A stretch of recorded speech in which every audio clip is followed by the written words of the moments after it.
अस्सलाम वालेकुम पीपल, कैसे हैं आप लोग। तो गाइस, कल हम लोगों ने बात की थी कि टेंसेस क्या होते हैं, उनकी बेसिक चीज़ें क्या होती हैं, उनको कैसे याद रखा जा सकता है। तो आज हम स्पेसिफिकली खास तौर पे बात करेंगे प्रेजेंट टेंस पे। आज कल का दौर है भाई, तो आज हम प्रेजेंट टेंस पर ही बात करनी चाहिए हमें। ठीक है जी। तो ये है हमारा लेक्चर नंबर 7। तो अब हम देख लेते हैं कि प्रेजेंट टेंस को हम किस तरह से यूज कर सकते हैं। ओह, हवा चलने लग गई है भाई। आजकल अल्हम्दुलिल्लाह मौसम बहुत अच्छा है, इस वजह से आजकल हल्की हल्की हवा आपको मेरी पूरी प्रेजेंटेशन में नजर जरूर आएगी।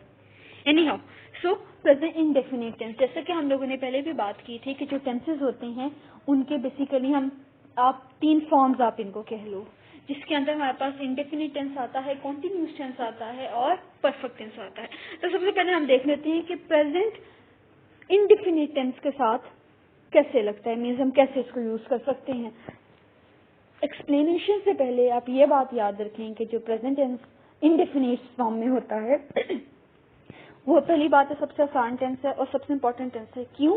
क्योंकि आप दुनिया के किसी भी खित्ते में, किसी भी पार्ट में चले जाओगे, अगर आपको ये टेंस आता है ना तो आपका काम चल जाएगा। आप लोगों के साथ बातचीत कर सकोगे, आप कम्युनिकेट कर सकोगे।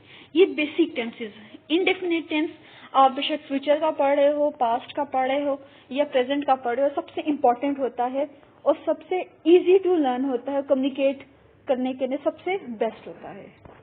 ठीक है जी। तो इसका स्ट्रक्चर कुछ इस तरह से है कि subject plus verb plus object. अब सब्जेक्ट हमारे पास क्या है, जो काम कर रहा है, वर्ब जो फेल है, जो एक्शन हो रहा है, और ऑब्जेक्ट जिसके ऊपर काम हो रहा है। ये बात आपको समझ में आ गई।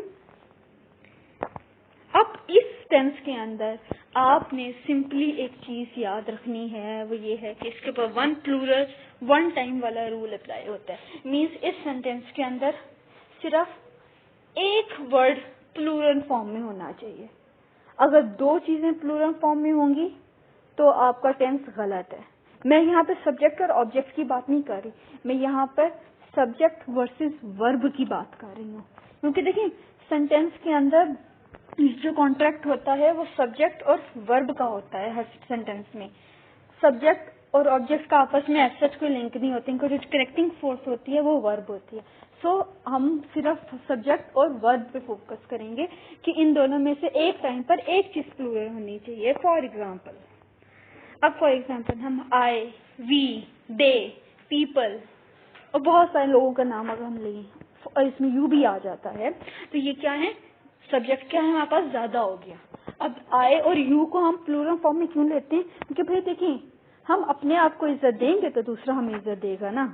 इस वजह से आई और यू ऐसी 2 चीजें होती हैं जिनको हम हमेशा प्लूरल ही कंसीडर करते हैं। इसके बाद वी, और जिसकी हम आमतौर पे वी कहते हैं, ये भी प्लूरल होता है। दे, आवाज से पता चलता है कि कुछ ज्यादा लोगों की बात हो रही है। और पीपल, गाइस ये बात आप याद रखें कि people is a plural form. अक्सर लोग गलती करते हैं, पीपल के साथ पीपल्स लगा देते हैं। ये पीपल्स हरगिज नहीं होता, ये हमेशा पीपल होता है। पीपल कहते ही ज्यादा लोगों को हैं। अगर आपने एक शख्स की बात करनी है तो आप सिंगल्स कह लें, इंडिविजुअल कह लें, कुछ भी कह लें, लेकिन पीपल या पीपल्स नहीं कहना। पीपल हमेशा प्लूरल होते हैं। ठीक, तो यहाँ पे हमारे पास सब्जेक्ट प्लूरल आ गया, तो ऑब्वियसली हमारे पास जो वर्ब होगा वो सिंगल लगेगा। ठीक है, और ये जैसे कि मैंने आपको पहले भी बता दिया था कि हमने इसके अंदर फर्स्ट फॉर्म यूज करनी है। जब तक हमें कोई धक्का नहीं देगा ना, तब तक हमने इसके अंदर फर्स्ट फॉर्म ही यूज कर देनी है। ठीक, तो I, we, you, they, friends, go fast. ठीक है, वर्ब हमारे पास सिंगल है। फिर अब हम सब्जेक्ट देख लेते हैं फिर से नई example. She, he, Neena, Selina, Umar, Sarina, Gomez, Ayesha, Fatima, Umar, Cheema, blah blah, सुमानदार। तो ये सब लोग सिंगल है। सब्जेक्ट हमारे पास सिंगल है, वन प्लूरल वन टाइम का रूल अप्लाई करना है। सब्जेक्ट सिंगल है तो हमारे पास वर्ब ज्यादा होगा, साथ में एस लगेगा या ई एस लगेगा, वो डिपेंड करता है। किसी टाइम पर हम लोग देख लेंगे कि वर्ब कौन सी चीजों के साथ हमने एस लगाना होता है, कौन सी चीजों के साथ हमने ईएस लगाना होता है। लेकिन फिलहाल यहाँ पर सब्जेक्ट सिंगल है, तो जो हमारे पास वर्ब है वो प्लूरल होना चाहिए। So he, she, Neena, Umar goes fast. अब हम इसी रूल को अप्लाई करेंगे हमारे इंट्रोगेटिव सेंटेंसेस पर, यानी कि जो हमारे क्वेश्चन वाले सेंटेंसेस होते हैं ना, उन पर अप्लाई करेंगे। देखें जी, ये बात हमेशा याद रखें कि आप कोई सा भी टेंस यूज कर रही हो, future, past, present, indefinite, continuous, perfect continuous, कोई सा भी, उसके अंदर जो वर्ब होता है आपके पास, जो मेन वर्ब होता है, जैसे कि वर्क हो गया, ईट हो गया, ड्रिंक हो गया, राइट हो गया, डांस हो गया, सिंग हो गया, इस तरह के जितने भी वर्ड्स हैं वो आपने सबसे पहले नहीं लगाने, चाहे कुछ भी हो जाए, ठीक है। सिर्फ एक ऐसी कंडीशन होती है जिसके अंदर आप ये चीजें पहले लगा सकते हो, और वो कंडीशन होती है जब आपको प्रॉपर इंग्लिश टेंस ना आते हो, तब आप बाहर निकाल सकते हो। अदरवाइज आपको कोई भी जरूरत नहीं है इसको बाहर लगाने की। बाहर जो चीज आती है वो आती है हमेशा हेल्पिंग वर्ब, ठीक है जी। जैसे कि अगर हम आई एम गोइंग करते हैं तो जो एम है वो हमारे पास हेल्पिंग वर्ब है, वो हम बाहर लगाएंगे।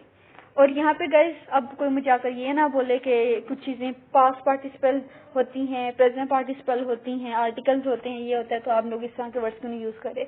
मैं आप लोगों की आसानी के लिए बहुत आसान टर्मिनोलॉजीज यूज कर रही हूँ ताकि आपके दिमाग में ये चीज बैठे, क्योंकि इतना अर्सा गुजर गया आपको स्कूलिंग करते हुए।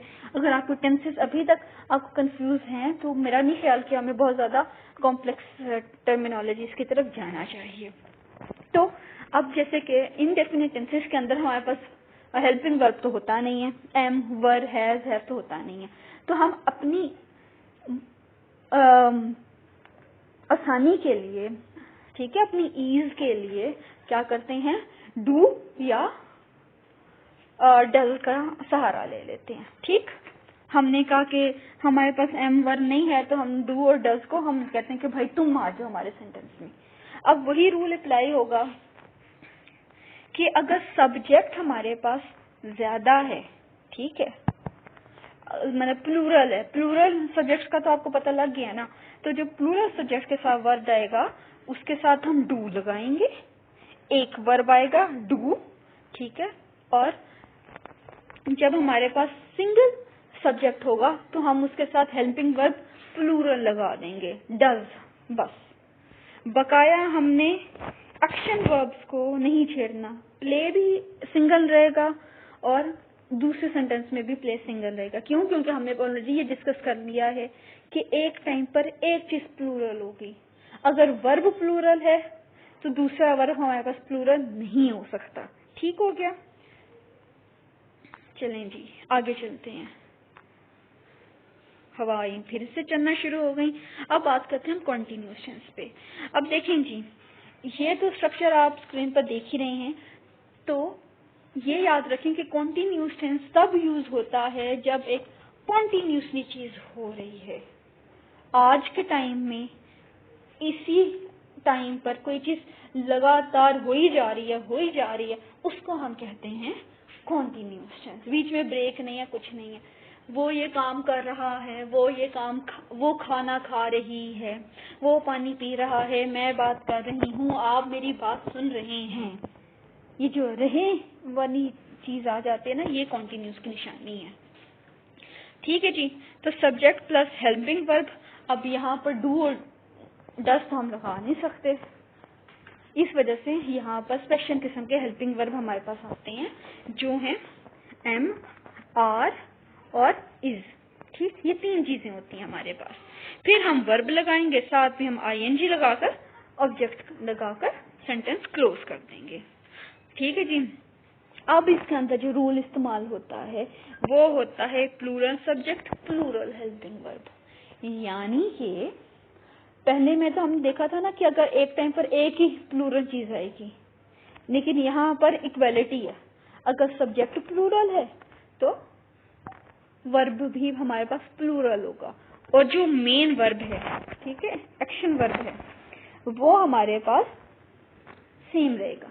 देखिए जी, इस बात को आपने याद रखना है कि सब्जेक्ट के साथ अगर हेल्पिंग वर्ब और वर्ब दोनों आ रहे हैं ना, तो आपने एक्शन वर्ब को भूल जाना है, वो सेम रहेगा हर जगह पे, और आपने सब्जेक्ट और हेल्पिंग वर्ब का रिश्ता जोड़ने में लग जाना है। ठीक, एग्जाम्पल देख लेते हैं। आई के साथ हम हमेशा एम लगाएंगे, ये बात आप याद रखो। ऑब्वियसली आपको सबको पता है, I am Sahar, I am Maria, I am Ayesha, I am Saroj, I am सनोविया एक्सेट्रा। आदत पड़ी है ना कहने की, तो मेरा नहीं ख्याल कि आप इसमें आपको कोई कंफ्यूजन होगी। We, they, you, people, all के साथ हम आर लगाते हैं। ठीक है,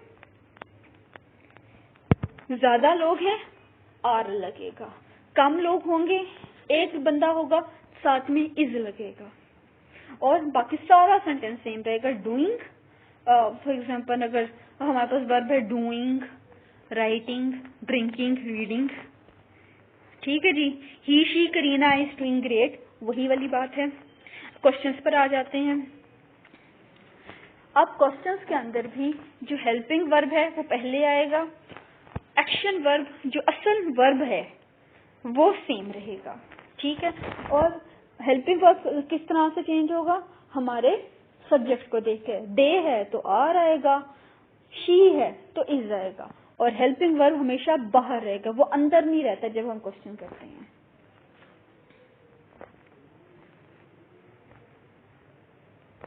अच्छा जी, अब हमारे पास नया एक टेंस आ गया है। अब ये आपने खुद गेस करना है कि भाई अब हम कौन सा टेंस बना रहे हैं। इसका सेंटेंस स्ट्रक्चर है सब्जेक्ट प्लस हैज है plus third form plus object. Completion दिखानी हो तो हम ये वाला टेंस यूज करेंगे। ठीक, अब इसके अंदर भी सेम फॉर्मूला हम लोग यूज करते हैं। प्लूरल सब्जेक्ट है तो प्लूरल वर्ब आएगा, ज्यादा लोग हैं तो हैव आएगा, एक बंदा है तो हैज आएगा। इस बात को आप ध्यान रखें। अब आपने बस, आपको पता है आपको मसला कहाँ पर आता है गाइस, आपको मसला यहाँ पर आता है कि आप डिफ्रेंशिएट नहीं कर पाते, आप लोग फर्क ही नहीं कर पाते कि कौन सा सब्जेक्ट सिंगल है कौन सा प्लूरल है। टीचर्स के साथ ईट आप लगाएंगे, ईट्स नहीं लगाते। ठीक है, स्वॉर्म ऑफ बीज, ठीक है, धमूरियों का छत्ता, तो हम छत्ते की बात करें, हम धमूरियों की बात नहीं करते, तो हम इसके साथ इज लगाएंगे। ठीक है जी। आर्मी ऑफ पाकिस्तान के साथ आप क्या लगाओगे, इज लगाओगे या हैज लगाओगे। ठीक है, आर्मीज ऑफ पाकिस्तान के साथ आप हैव लगाते हो, क्योंकि आर्मी में बहुत सारे लोग हैं, लेकिन आर्मी एक सिंगल सब्जेक्ट है। समझ आ रही है। और यहाँ जहाँ तक थर्ड फॉर्म की बात है, तो देखें जी, थर्ड फॉर्म वहां पर आती है, या जो थर्ड फॉर्म ऑफ वर्ब होते हैं वहां पर आते हैं जब हम किसी बात के बारे में कम्प्लीटली श्योर हो कि ये काम हो गया है या हो चुका होगा। ठीक है, तो जहाँ पर हैज, हैव या हैड आएगा वहां पर हमने खामोशी से प्यारा बच्चा बनकर थर्ड फॉर्म लगा देनी है। ठीक है, मजीद हमने कुछ याद नहीं रखना। एग्जाम्पल देख लेते हैं। They have done, she has one. अपने दिमाग में कुछ और सोच लो आप। आई हैव डन,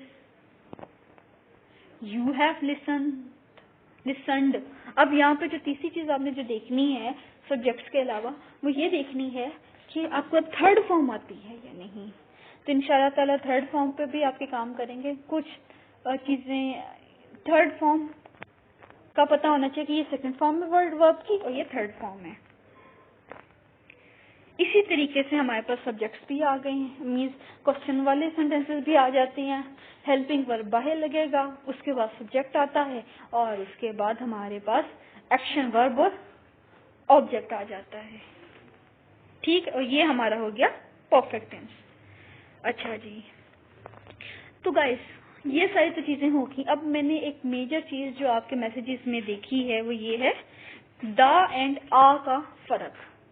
हम लोग अजीब कंफ्यूजन का शिकार है, जहाँ पे दा लगाना होता है वहाँ पे आ लगा देते हैं, जहाँ पे आ लगाना होता है वहाँ पे दा लगा देते, और जहाँ पे कुछ भी नहीं लगाना होता वहाँ पर भी हम दा लगा देते। मेरे सर अल्लाह बख्शे, सॉरी वो जिंदा हैं, अल्लाह उनको खुशियाँ अता फरमाए, वो ये कहा करते थे कि हम पाकिस्तानियों को मुफ्त का खाना खाने की और हर जगह में दा लगाने की बड़ी गंदी आदत होती है। और ऐसा ही है, जहाँ पे कुछ समझ में नहीं आ रहा होता वहां पे हम दा लगा देते हैं। तो देखें जी, आज मैं ये चीज क्लियर कर दूं, बेशक ये आर्टिकल्स हैं, डेफिनेट और इनडेफिनेट आर्टिकल्स होते हैं, लेकिन हम इन चीजों पे नहीं जाएंगे क्योंकि हमारी कंसर्न नहीं है। दा तब लगाते हैं जब हमने कोई स्पेसिफिक चीज हाईलाइट करनी हो। आ तब लगाते हैं जब एक चीज का जिक्र हो रहा हो, ठीक है, और हम जनरली बात कर रहे हैं। For example a book, book कितनी है, क्वांटिटी कितनी है, एक बुक है। और अ बुक कोई सी भी बुक, कुरान पाक हो गया, कोर्स बुक हो गई, आपकी रिसर्च बुक होगी, रेफरेंस बुक होगी, मैनुअल ब्रोशर, कुछ भी हो गया, अ बुक, कुछ भी। द बुक, वो बुक, कौन सी बुक, कुछ ऐसी बुक जिसके बारे में ऑलरेडी जिक्र हो रहा हो, जिसके बारे में लोगों को पता हो कि खास बुक की बात हो रही है, ठीक है जी। For example I need a pen, मुझे एक पेन की जरूरत है। अब यहाँ पर भी देख लें, आ पेन है। मुझे अभी कुछ दिनों पहले एक मैसेज रिसीव हुआ था जिसके अंदर एक लड़की ने लिखा था, my mother makes R T. तो मेरी जान, एक चाय नहीं बनाई जाती, चाय की कप्स आप गिन लेते हो, लेकिन एक चाय, एक खाना नहीं बनाया जाता। आ हमेशा उनके साथ यूज होगा जिन अनाउंस को आप गिन सकते हो, ठीक है जी। I need the pen, I need the pen, मुझे वो पेन चाहिए, किसी खास पेन की बात हो रही है, ठीक है जी। अब यहाँ पे कुछ चीजें आ जाती है। फॉर एग्जाम्पल द अमेरिका, लोगों को बड़ी कंफ्यूजन होती है कि जी द अमेरिका क्यों कहा जाता है, द पाकिस्तान, द इंडिया क्यों नहीं कहा जाता। तो इसका ये एक मूवी में भी क्वेश्चन आया था, श्रीदेवी की, अगर हम लोगों ने देखी हो, जो उनकी एक मूवी थी इंग्लिश, उसके अंदर ये क्वेश्चन पूछा गया था। तो उसका आंसर ये है कि द आमतौर पे हम लोग तब लगाते हैं जब ज्यादा अच्छी चीजों की बात हो रही हो, ठीक है, हाईलाइट करना हो। तो एक्चुअली अमेरिका सिर्फ अमेरिका नहीं है, it is the United states of America और यूनाइटेड किंगडम्स ऑफ अमेरिका। तो इस वजह से हम इसके साथ दा लगाते हैं। अब गाइस, हम लोग इन सारे रूल्स को भुलाकर डायरेक्ट क्वेश्चंस भी कर सकते हैं, सारा कुछ कर सकते हैं, सिर्फ तब जब आपको स्पीकिंग स्किल्स पर काफी अच्छी ग्रिप हो और आप अपने टोन से, अपने स्टाइल से क्वेश्चन कर सकते हैं। For example, she has done this work,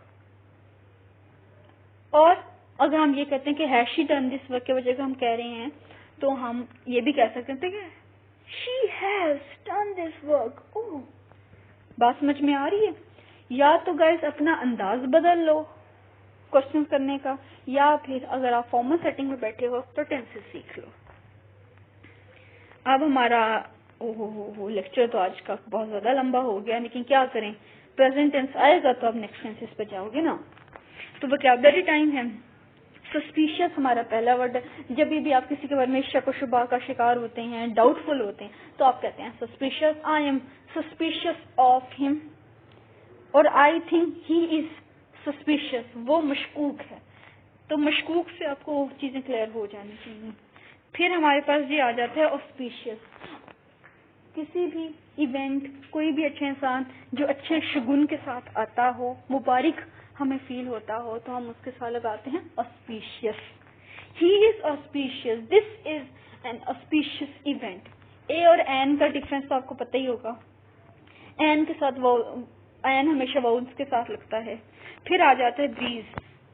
अब ब्रीज तो ऑब्वियसली आज का मौसम भी सुहाना है, ठंडी ठंडी हवाएं चल रही है, मध्यम मध्यम और खूबसूरत हवा जो चलती है ना, आंधी नहीं, जो हल्की हवा चलती है उसको हम ब्रीज कहते हैं। तो सेंटेंसेस आप इसके आज खुद बनाइएगा। तो आज की कोटेशन है जी, do not be a trend copier, be a trend setter. और गाइज आप लोग कैसे स्टूडेंट्स हैं, सॉरी टू से, लेकिन गाइज कभी टाइम लगा कर इंस्टाग्राम पर फॉलो भी कर दिया करें, शायद आप लोगों को कोई अच्छी चीज, कोई अच्छी इंफॉर्मेशन मिल जाए जो आपको आगे की लाइफ में हेल्प आउट हो सके। आप तब तक बहरहाल आपकी आगे अपनी मर्जी है। कल हम इंशाअल्लाह पास्ट टेंस डिस्कस करेंगे। अपना बहुत सारा ख्याल रखिएगा। अल्लाह हाफिज।